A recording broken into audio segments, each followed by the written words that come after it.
I am going to tell you something that no doctor ever told me. In my village, I have never once attended a funeral where the cause of death was a heart attack. Not one, not in 63 years of living among my people. She wipes her hands on her apron and leans slightly forward. Now, I know what you are thinking. You think we are lucky. You think it is our genes. You think it is something we were born with. No, it is something we do. And by the end of what I am about to share with you today, you will understand exactly what that thing is. And you will be able to start doing it too, no matter how old you are, no matter what your doctor has already told you. But I must warn you, what I'm going to say in part 9 of this video is the part that will truly surprise you. Most people, even doctors, do not know this, so please, stay with me. My name is Mary. I am 71 years old. I have no prescription medications in this house. I walk 4 miles every morning. I have not missed a morning in 11 years. I sleep 8 hours. I eat from my garden. And my heart, my doctor told me last year, has the rhythm of a woman 40 years younger. He asked me what my secret was. I smiled at him. Because it is not one secret. It is a way of living that my grandmother taught my mother, and my mother taught me, and that I will share with you today. I am not a doctor. I will never tell you to stop your medication. What I will tell you is what has kept every woman in my Amish community alive and strong well into their 80s and 90s with hearts that just keep going. There are 12 things I want to walk you through today. 12 parts. And I promise you, if you make it to the end, you will leave this video a different person than when you arrived. Let us begin. Every single morning, before I eat, before I drink coffee, before I speak to anyone, I do the same thing my grandmother did. I drink warm water with raw apple cider vinegar and a pinch of cayenne. Just this. Nothing fancy. No expensive supplement. No pill. Now, why does this matter for your heart? Here is what I was taught and what science has now started to agree with. Your blood in the morning is thicker.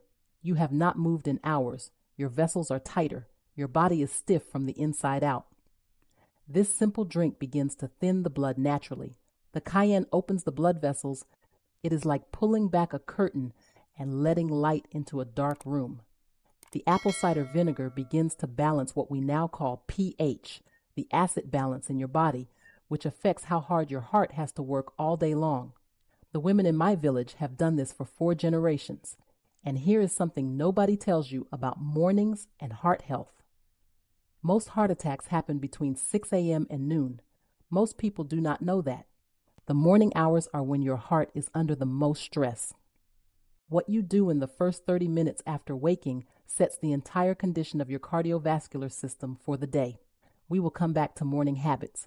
But first, I need to tell you about something we never eat. And it will shock you because it is something your doctor probably says is fine. Come, look at my pantry. Do you see what is not here? No vegetable oils, no canola, no sunflower oil, no margarine, no packaged bread. This is what we cook with: lard, butter, tallow, animal fats that our great-grandmothers used for centuries. Now, before you close this video, I need you to hear me out. For 50 years, we were told that animal fat causes heart disease. That butter was killing us. That margarine was the safe choice. And in those same 50 years, heart disease became the #1 killer in the modern world. The Amish have eaten butter and lard for 300 years, and we have some of the lowest rates of heart disease ever recorded in any community studied by American universities. This is not my opinion. Ohio State University studied Amish communities and found exactly this. What does damage the heart, what the research now shows very clearly, are refined seed oils and processed sugar. They create inflammation, and inflammation is the fire that burns the inside of your arteries. We do not eat them. We never have. And that one choice changes everything about what happens inside your chest. But food is only part of the story. What we do with our bodies every day, that is where it gets truly interesting. And in the next part, I will tell you about an activity so simple, so ordinary, that you will laugh when you hear it. And then you will understand why it is more powerful than almost any medication ever prescribed for the heart. We do not go to a gym. We do not have a treadmill. We do not count steps on a little watch. We work every day from the time we can walk until the time we cannot. We move our bodies in ways that are natural, rhythmic, and continuous. Gardening, hanging laundry, kneading bread, sweeping, carrying water, walking to the neighbor's farm. This kind of movement, what doctors now call low-intensity continuous movement, is not the same as 30 minutes of hard exercise. It is actually better for your heart. Here is why. When you walk fast or exercise intensely for a short time, your heart rate spikes and drops. Spikes and drops. This is good, but it is incomplete. What protects the heart most deeply is something called sustained low-load circulation. This means your heart pumping at a gentle, steady, elevated rate for hours at a time. This is exactly what happens when you garden for 2 hours or hang laundry or tend animals. Your body builds what scientists call collateral circulation, tiny backup blood vessels that grow around the heart to protect it. These only develop through long, gentle, sustained movement. The women in my village have these. Modern sedentary people do not. And here is the most important thing I will say in this entire part of the video. Sitting for more than 6 hours a day will damage your heart. Even if you exercise, get up, move through your home, do something with your hands for at least 20 minutes of every hour, your heart will thank you in ways no pill ever could. Now, in the next part, I want to talk about something no one wants to discuss: emotion, and how the women in my village protect their hearts from the one thing that kills more quietly than any food ever could. I lost my husband 12 years ago. I will not pretend that did not break something in me, but I will tell you this. In the months after he passed, my neighbor Ruth, she was 79 at the time, she came to my house every single morning for 40 days. She did not talk much. She just sat with me. She brought food. She held my hand. And I truly believe, that those 40 days are part of why my heart is still strong today. Because chronic loneliness is as dangerous for your heart as smoking 15 cigarettes a day. That is not something I made up. That is from research published by Brigham Young University. Loneliness raises cortisol, the stress hormone. It keeps your arteries in a constant state of inflammation. It raises your blood pressure even while you sleep. The Amish do not have a loneliness problem. We do not have elderly women sitting alone in apartments watching television for 12 hours a day. We have community. We have purpose. We have meals together. We have neighbors who notice if you have not come out of your house. This is the protection that cannot be bottled, cannot be prescribed. If you are watching this alone right now, I am not saying that to make you feel sad. I am saying it because it matters more than any supplement I could recommend. Find your people. Even one person, even a weekly phone call, even a church group or a garden club. Your heart lives or dies on connection.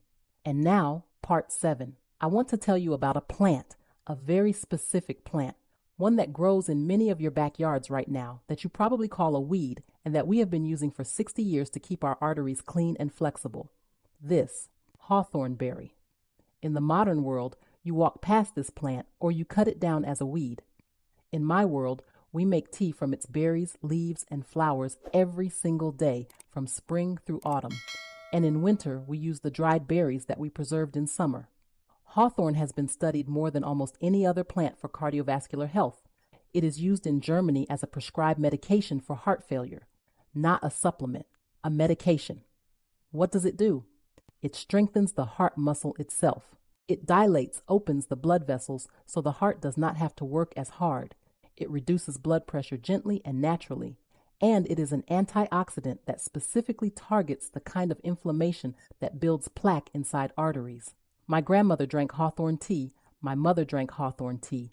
I drink hawthorn tea every single day. You do not need a garden to find it. Health food stores carry hawthorn berry capsules and dried tea. It is inexpensive. It is safe for most people. And it has been used safely for over 1,000 years. But please, if you are on heart medication, speak to your doctor before adding this. It is powerful and it works, and that means it interacts with other powerful things. I am not here to sell you anything. I am here to share what has worked, and what I am about to share in part 8, it has nothing to do with plants or food. It has to do with something you do every night. Something you have probably never connected to your heart health before. We go to bed when the sun goes down. In summer, that might be 9 o'clock. In winter, sometimes 7. We wake when the sun rises. No alarm clocks in my house. Now, I understand that modern life does not allow for this. I understand that. But what I want you to hear is why it matters so deeply for your heart. While you sleep, your heart rate drops. Your blood pressure drops. Your body repairs the lining of your arteries, the endothelium, which is damaged every day by stress and food and movement. This repair only happens during deep sleep. People who sleep fewer than 6 hours a night have twice the risk of heart attack as people who sleep 7 to 8 hours. This is from the European Heart Journal, not from me. But it is not just the amount of sleep, it is the timing. Sleeping in alignment with darkness, going to bed before 11 p.m., waking with light, keeps your cortisol cycle healthy. When cortisol is dysregulated, it keeps your arteries inflamed even at night, even while you try to rest. We do not use screens in the evening. We do not have bright lights after dark. We sit by candlelight or firelight, and we sleep deeply. That simple rhythm, available to anyone, is protecting hearts every night in my village. And now, part 9. I promised you this part would surprise you, and I meant it. Everyone asks me what the one secret is. Journalists have come to our community. Researchers from universities, doctors writing books.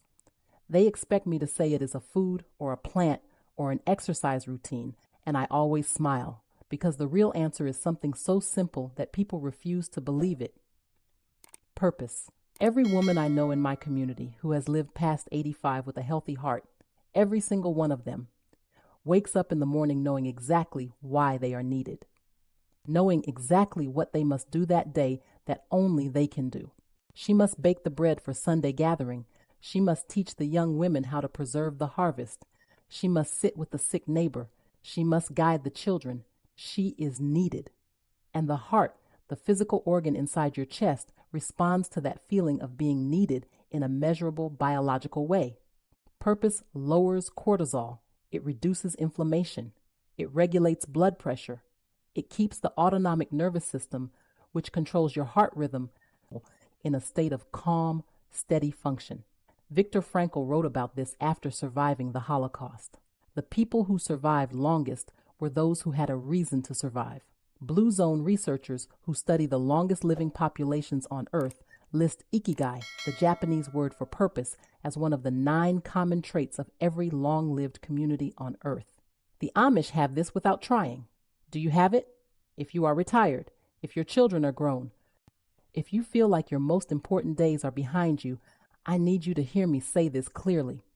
Your heart will begin to slow when you stop having a reason to keep it beating. Find your purpose. Tend it like a garden. It will keep you alive longer than any supplement ever made. Now, part 10. Back to something practical. What we eat for the heart specifically. I want to give you our 3 most important foods. Foods we have eaten for generations that modern science is now calling superfoods. And one of them is something you probably already have in your kitchen right now. 3 foods. Every day, without exception. First, raw garlic. Not cooked, not in a pill, raw. Crushed and left to sit for 10 minutes before eating. This activates the compound allicin, which lowers blood pressure, prevents blood clots, and reduces the plaque that builds inside arteries. 1 clove per day. We put it in salad dressing or we swallow it with water. Every single day. Second, raw honey. Not the honey in the plastic bear at the grocery store. Raw, unfiltered, local honey. It contains enzymes and antioxidants that fight inflammation in the blood vessels. A small spoon in warm water or tea. Every morning. Every woman in my village uses this. Third, walnuts. Walnuts are the only nut that contains a specific type of omega-3 fatty acid called ALA, which reduces triglycerides, the dangerous fats in the blood, and lowers the kind of inflammation that triggers heart attacks. A small handful, every single day. These 3 foods together, garlic, raw honey, walnuts, are the foundation of what I would call our heart kitchen. Simple, cheap, available everywhere, no prescription needed. Now, part 11. I want to address something that you may be thinking right now. You may be thinking, Mary, I already have heart disease. I already have high blood pressure. Is it too late for me? No. It is not too late. I want to tell you about a woman in my community. I will call her Anna. She came to us at 68 years old. She had grown up outside the community and married into it. She arrived with high blood pressure, high cholesterol, and a stent already placed in one of her arteries. Her doctors told her she would likely need another procedure within 5 years. Anna began living the way we live. She walked every morning. She ate from the garden. She drank the hawthorn tea. She found her purpose.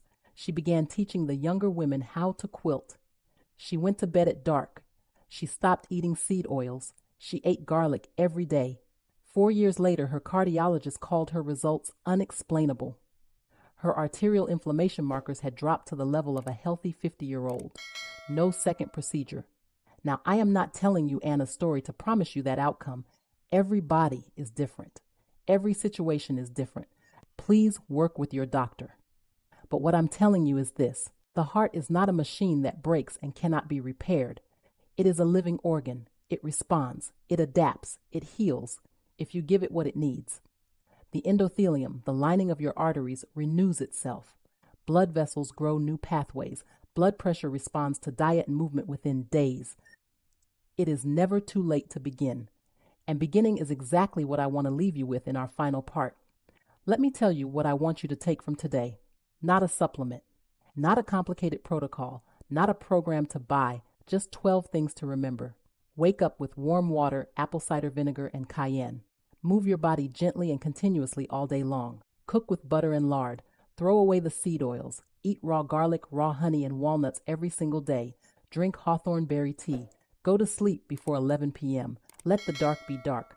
Find your people. Sit with them. Let them sit with you. Let yourself grieve. But let yourself be held while you do. Sleep like your heart depends on it, because it does. Know your purpose. Every single morning when you open your eyes, eat food that was alive. Avoid food made in a factory. And never, never believe that it is too late for your heart to heal. My grandmother lived to 94. She gardened until she was 90.